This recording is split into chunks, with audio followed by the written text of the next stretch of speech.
जय सिया राम, जय जय सिया राम,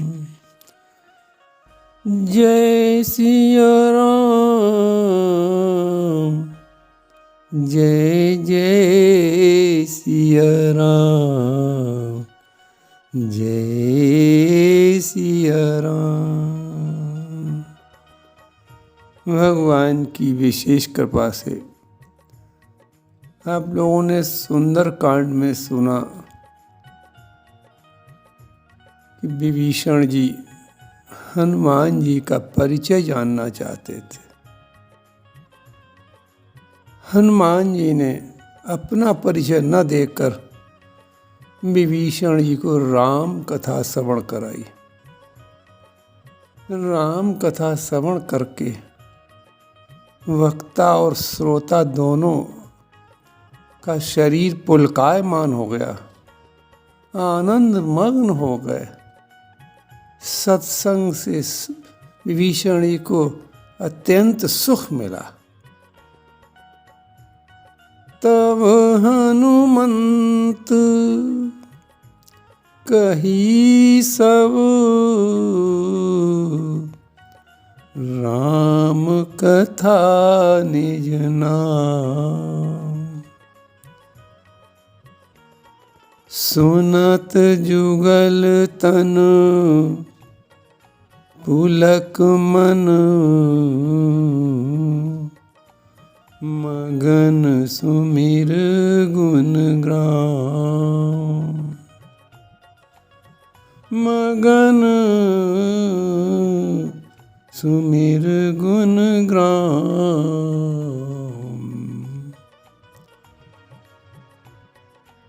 अब विभीषण जी और हनुमान जी बड़े आनंदित हैं।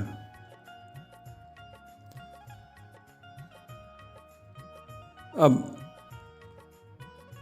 भगवान का चरित्र सुनने के बाद विभीषण जी अपनी स्थिति बता रहे हैं। सुनहु पवन सुत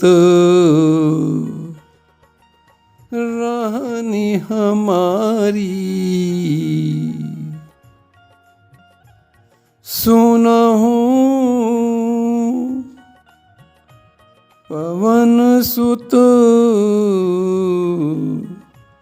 रानी हमारी। देखो, जहाँ सुनो शब्द आता है उसका तात्पर्य है कि हमारी बात को ध्यान से सुनना, एकाग्रचित्त होकर सुनना। जब माता पार्वती को शिव जी राम जी की कथा सुनाने लगे तो उन्होंने भी यही कहा, सुनो शब्द का प्रयोग किया। शिव जी कहते हैं, गिरिजा सुनहु। हे गिरिजा, अपना ध्यान चारों तरफ से खींचकर एकाग्र चित्त होकर भगवान राम के चरित्र सुनना। तो सुनो का अर्थ है एकाग्र चित्त होकर सुनना, ध्यान देकर सुनना, मन लगाकर सुनना। गिरिजा सुनहु विशद ये कथा,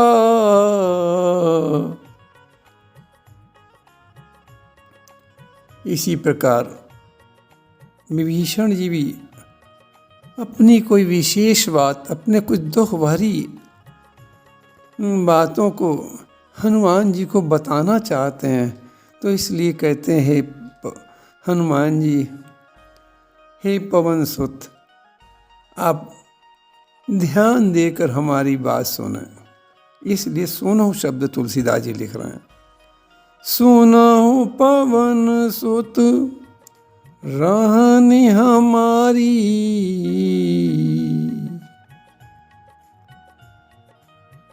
विभीषण जी अब अपने निजी जीवन की दुख को बताना चाहते हैं। हमारी शब्द कह रहे हैं, पूरी लंका की बात नहीं कह रहे हैं, अपने जीवन की बात कह रहे हैं। हमारी शब्द, हमारी,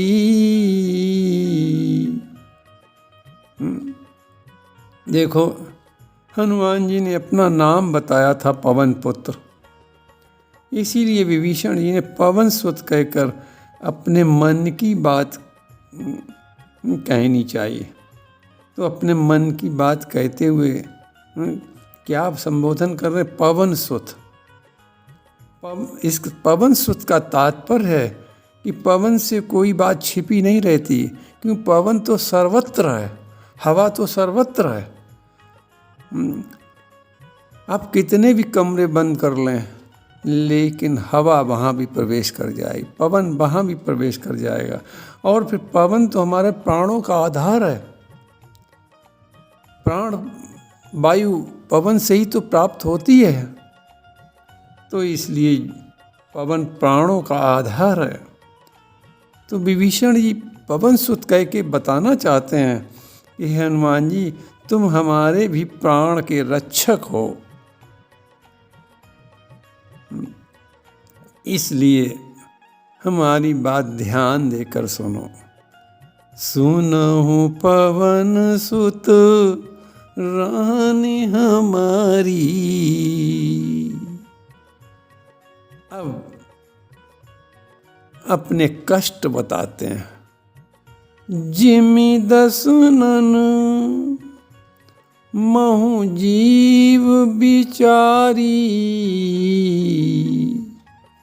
जिमि दसनन महु जीव बिचारी।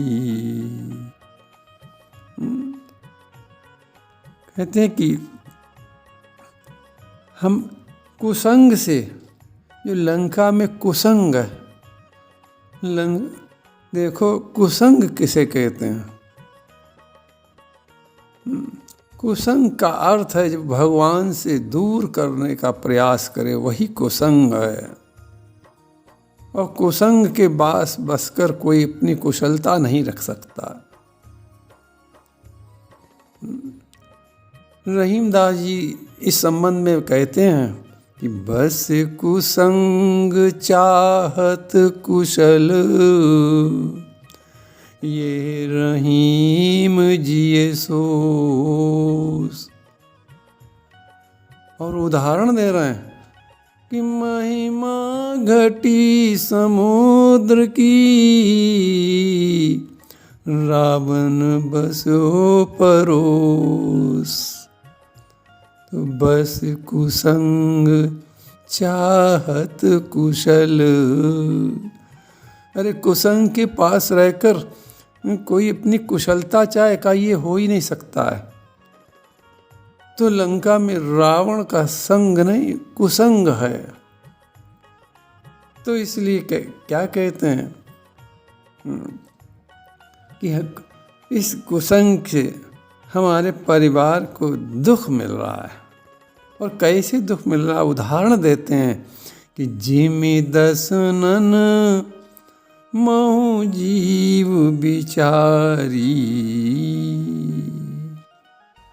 देखो दसनन, दसनन का एक भाव यमपुरी से भी है। देखो जब भगवान ने के शरीर का विश्व रूप में वर्णन बाबा ने किया, तो उन्होंने उसमें अधर लोभ, भगवान के अधर लोभ बताया। जम दसन कराला,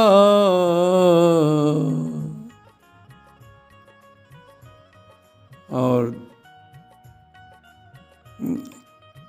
अधर लोभ जम दसन कराला। जैसे यमराज पापियों को दंड देने को तैयार रहते हैं हर समय, वैसे विभीषण जी कहते वैसे ही ये राक्षस सनातन धर्म को निर्मूल करने के लिए हर समय तैयार रहते हैं। तुलसीदास जी वर्णन करते हैं, जप जोग विरागा तप मख भागा, श्रवण सुने 10 सीसा।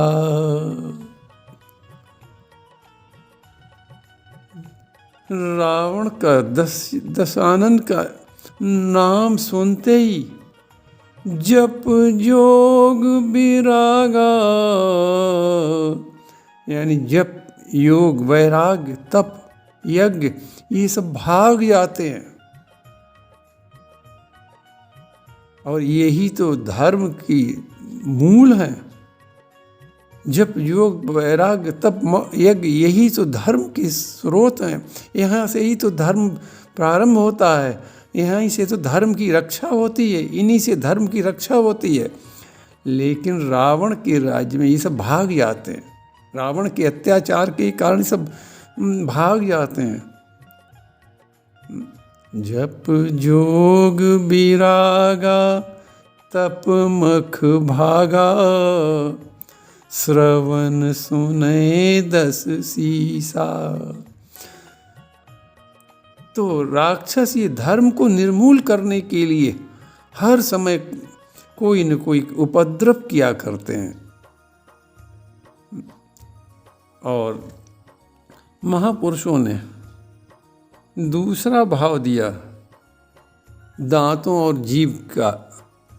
क्यों विभीषण जी कहते हैं कि हम लंका में कैसे रहते हैं, जिमि 10 नन महु जीव बिचारी, जैसे 32 दांतों के बीच में जीव रहा करती है। तो दांतों के बीच में जीव के रहने पर महापुरुष एक भाव देते हैं, अपना विचार देते हैं कि दांत हड्डी हैं, हड्डी बड़ी कठोर होती है, वैसे ही राक्षस बड़े कठोर होते हैं। और दांत बहुत से संख्या में होते हैं, यानी 32 होते हैं, वैसे ही राक्षस बहुत हैं। जीव अकेली होती है, वैसे मैं यहाँ लंका में अकेला हूँ, इन राक्षसों के बीच में अकेला हूँ। जीव दांतों के बीच बचकर रहती है। अब देखो जीव कितना अच्छा कार्य करती है। जब दांतों के बीच में कोई चीज़ फंस जाती है तो जीभ बिना निकाले नहीं रहती, बार बार वहीं जाकर उसको निकालने का प्रयास किया करती है। लेकिन उसके बदले में दांत क्या करते हैं कि जैसे मौका लगता है जीभ को काट लेते हैं। वही यहाँ राक्षसों का है कि ये कठोर खलों के बीच में निवास होने से क्षण क्षण अपने को बचाते ही बीतता है हमारा जीवन। विभीषण जी साधु हैं और रावण खल है। खलों के बीच में साधु का रहना बड़ा मुश्किल पड़ जाता है। एक भाव और भी जीव और दांत पर महापुरुष देते हैं कि जैसे जीव और दांतों का संबंध विधाता का बनाया हुआ है, ये मनुष्य ने नहीं संबंध बनाया। संसार में सारे संबंध हम मनुष्य बनाते हैं, बच्चों का, पति पत्नी का, मित्रों का, समाज के अन्य संबंधों को ये सब मनुष्य बनाता है। लेकिन हमारे मुख में जीव और दांतों का संबंध विधाता का बनाया हुआ है। जीव का कोई इसमें बस नहीं है। ऐसे ही हनुमान जी ये हमारा और राक्षसों का संबंध विधाता का दिया हुआ है। हम इसमें परवश हैं। तो अपने सारे दुख विभीषण जी दांत और जीव का उदाहरण देकर बताते हैं कि जे सुनहु पवन सुत रहन हमारी, जिमि दसनन महु जीव बिचारी। तात कबहु मोहि जानिय न था। फिर यहाँ मोहि कह रहे हैं, अपनी अपनी बात कह रहे हैं। पहले भी देखो हमारी कहा था कि रहन हमारी, अब यहाँ फिर अपनी बात कह रहे हैं कि तात कबहु मोहि, मोहि कह रहे हैं जानिय न था। करी है कृपा भानुकुल नाथा। विभीषण जी पूछ रहे श्री हनुमान जी से कि जिस गुण से प्रभु मिलते हैं हनुमान जी, विभीषण जी कहते हैं हे हनुमान जी, जिस गुण से प्रभु मिलते हैं वो तो हम में है नहीं। वो गुण तो सुसंग से मिलता है और हमको तो सुसंग नहीं मिला। दूसरे हमारे कर्म यहाँ बुरे हैं, क्योंकि यहाँ तामसी भोजन लंका में है और तामसी भोजन करके कोई सत्कर्म नहीं कर सकता है। क्योंकि जैसा अन्न खाया जाता है वैसा ही मन बनता है। सत्कर्म में, तामसी भोजन करके सत्कर्म में मन लगेगा ही नहीं। तो इसलिए हम यहाँ सत्संग तो कर ही नहीं सकते, सत्संग तो हमको मिलता ही नहीं है। भगवत आराधना यहाँ हमारी हो ही नहीं पाती है सही ढंग से। तामस तन कछु साधन नहीं, तामसी शरीर होने के कारण कोई साधना नहीं हो पाती है। क्यों? सहज पाप प्रिय तामस देहा। तामसी देह शरीर होने से पाप ही अच्छे लगते हैं। तामसी शरीर वाले को पाप ही बहुत प्रिय लगते हैं और सात्विक शरीर वाले को पुण्य बहुत अच्छे लगते हैं, बहुत प्रिय लगते हैं। तो तामसी से लंका का भोजन, लंका का वातावरण, लंका का जल सब तामसी है। विचार लंका के लोगों के तामसी राक्षसों के हैं। तो तामसी शरीर होने के कारण पाप ही प्रिय है, पूर्ण प्रिय नहीं लगता है। तो ऐसी स्थिति में क्या हमारे ऊपर प्रभु श्री राम मुझे अनाथ समझकर स्वीकार करेंगे? क्या मुझे अनाथ समझकर अपना दर्शन देंगे? विभीषण जी बड़े दुखी हैं, बड़े दुखी मन से हनुमान जी से कहते हैं कि तात कबहु, ये नहीं करे अभी, कभी भी, क्या इस जीवन में कभी भी प्रभु इस अनाथ पर भी दया करेंगे? क्यों? प्रभु तो नाथ हो, प्रभु तो दुखी के ही नाथ हैं। प्रभु तो दुख का नाम दीन दयाल है।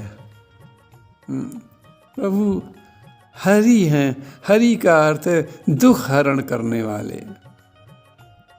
तो इसलिए पूछ रहे हैं कि तात कबहु मोहि जानिय न था। करी है कृपा भानुकुल नाथा। और भगवान की कृपा के लिए साधन चाहिए, साधन से भगवान मिलते हैं। वो साधन भी तो हमारे पास नहीं है। क्यों? साधनों का ही तो फल है कि भगवान का दर्शन होना। सब साधन कर सुफल सुहावा। जितने भी साधन किए जाते हैं उनका फल क्या मिलता है? सत्कर्मों का फल क्या है? सत्संग का फल क्या है? कर राम लखन सिय दर्शन पावा। देखो ये संत महापुरुष, शास्त्र, धर्म ग्रंथ हमें सत्संग पर क्यों जोर देते हैं, सत्कर्म करने के लिए क्यों हमें प्रेरित किया करते हैं? क्योंकि इनका फल राम जी का दर्शन, लक्ष्मण जी का दर्शन, सीता जी का दर्शन, यही तो फल है। तो विभीषण जी कहते हैं कि इन साधनों से ही तो परमात्मा का दर्शन होता है, और वो साधन तो यहाँ हमारा बन ही नहीं पाता है। देखो भक्त की पहचान है ये। वैसे देखो विभीषण जी तो हर समय भगवान का ही चिंतन करते हैं, मंदिर में भगवान की पूजा करते हैं, लंका में रहकर सत्कर्म करते हैं, लेकिन अपने को कितना अनाथ, कैसा साधनहीन बता रहे हैं। यही तो भक्त की पहचान है कि भक्त अपने दोषों को देखता है और दूसरे के गुणों को देखता है। गुण मानस में तुलसीदास जी वर्णन करते हैं इसका कि भक्त का, गुण तुम्हार समुझई निज दोषा, गुण तुम्हार समुझई निज दोषा। दूसरे के गुण देखते हैं, दूसरे में भक्त गुण देखता है और अपने दोष को देखता है, लेकिन हम तो उल्टा करते हैं। हम अपने गुण देखते हैं और दूसरे में दोष देखा करते हैं। इसीलिए तो भगवान की कृपा नहीं मिल पाती है ठीक से भली भांति से। दोष पराया देख कर चले हसंत हसंत, अपनी याद न आवे जाको आदिनंत। महापुरुषों की वाणी है ये। तो भक्त की पहचान यही है, ये अपने दोषों को वो देखता है। तो इसलिए क्या कह रहे हैं कि तामस तन कछु साधन नाही, और प्रीति न पद सरोज मन माही। हनुमान जी रजोगुणी मनुष्य से तो कुछ बन भी जाता है, और पर तामसी प्रकृति वालों से तो कोई साधन बनता ही नहीं है। और राम जी के चरणों में प्रेम होना, ये तो शुभ साधनों का फल है। बड़े दुखी होकर विभीषण कह रहे हैं कि जब मुझसे कुछ साधन ही नहीं यहाँ बन पाता है, तो प्रीत भगवान के चरणों में प्रीत कैसे होगी? और साधनों का फल तो यही है कि भगवान के चरणों में प्रीत हो जाना। तुलसीदास जी मानस में क्या कहते हैं कि तब पद पंकज प्रीति निरंतर, सब साधन कर फल ये सुंदर। तुलसी बाबा कहते हैं ये सत्कर्म किए जाते हैं, धर्म किया जाता है, दान किया जाता है, पुण्य किया जाता है, सत्संग किया जाता है, भगवान की कथा सुनी जाती है। उन सब साधनों का फल क्या है कि भगवान के चरणों में निरंतर प्रीति बढ़ती है। तब पद पंकज प्रीति निरंतर, सब साधन कर फल ये सुंदर। तो विभीषण जी यही बात कर रहे हैं कि जब मुझसे कोई साधन ही नहीं यहाँ बन पा रहा है, तो प्रभु के चरणों में प्रीति हमारी कैसे होगी, कैसे बढ़ेगी। लेकिन आपका दर्शन पाकर, आपके द्वारा भगवान की कथा सुनकर, आपके द्वारा सत्संग प्राप्त करके मुझे एक भरोसा हो गया। अब विभीषण ही कह रहे हैं अपने भरोसे की बात। देखो,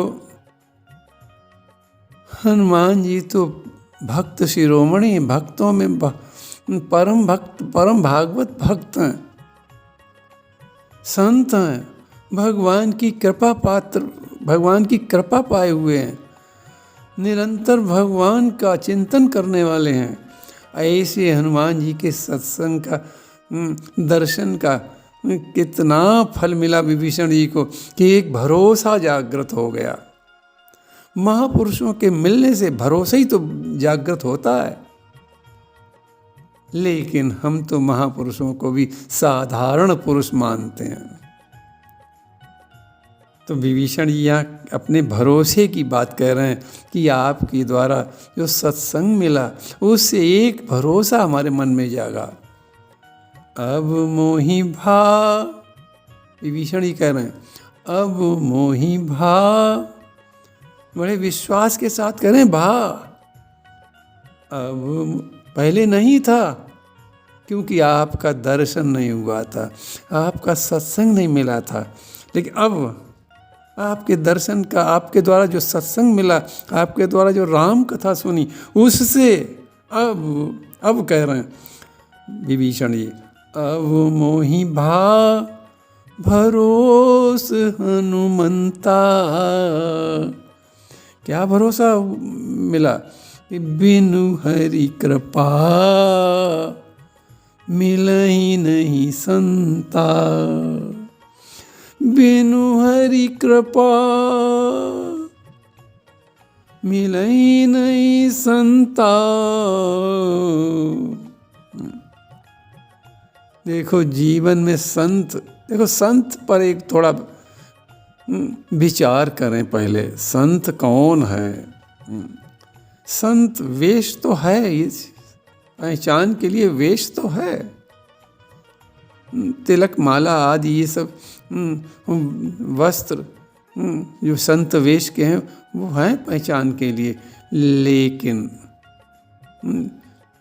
पूरा पूरा परिचय यदि संत का पाना है तो संत तो शास्त्र कहते हैं वो है जिसके मिलने से भगवत कथा प्रारंभ हो जाए, जिससे मिलने से भगवान की तरफ हमारा मन लग जाए, हम संसार से भगवान की तरफ मुड़ जाएं, जिसके प्रवचन सुनकर, जिसकी का दर्शन करके। वही संत है, वही संत एक विचारधारा है, संत एक हृदय, संत जीवन की पवित्रता है, संत जीवन की साधना है, संत भगवत विश्वास है। तो ये अगर जीवन में संत आज मिल जाए तो समझो भगवान की कृपा मिलने वाली है। भगवान की कृपा दिलाने वाला संत ही तो है। तो इसलिए विभीषण जी बड़े विश्वास से आज कह रहे हैं कि बिनु हरि कृपा मिलहि नहीं संता। भगवान की कृपा के बिना आपका दर्शन नहीं हो सकता था। आप तो संत हैं। देखो, पहले विभीषण जी ने हनुमान जी से पूछा था कि तात कबहु मोहि जानिय नाथा, करी है कृपा भानुकुल नाथा। पर हनुमान जी ने इसका उत्तर नहीं दिया था, चुप रहे हनुमान जी। क्योंकि हनुमान जी अपने मुख से ये सब नहीं कहना चाहते। हनुमान जी उनको सोच रहे हैं हमें उत्तर देना शोभा नहीं लगता है। लेकिन जब विभीषण जी को पूरा भरोसा हो गया कि हनुमान जी के बिना राम प्राप्ति हो ही नहीं सकती है,